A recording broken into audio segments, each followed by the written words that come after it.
How to identify your MerCruiser outdrive.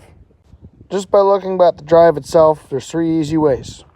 Number 1, this here is an R or an MR or a MerCruiser 1 drive, so it's pre-Alpha 1. Now, the MR outdrive has the mounting location for the trim cylinders at the back, and Alpha 1 has them closer to the center.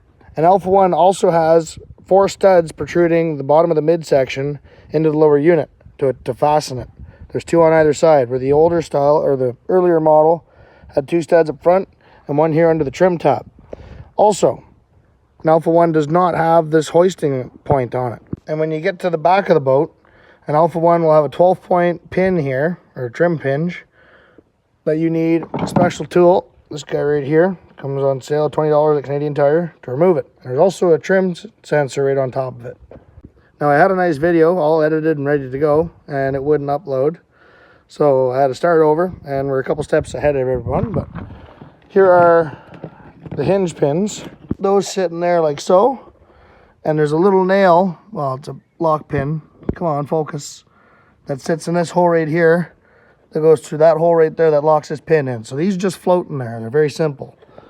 This is what that pin looks like.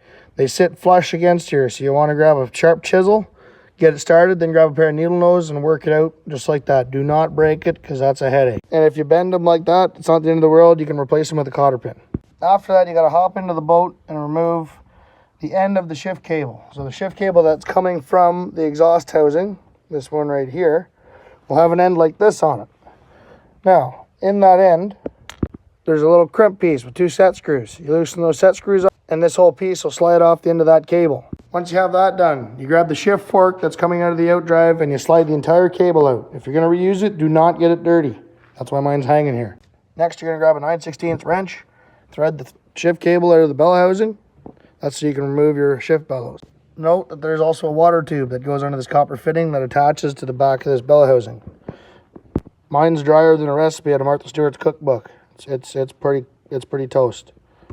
See you later. Next, we're going to remove our exhaust bellows. You're going to do that going through the side with a swivel socket.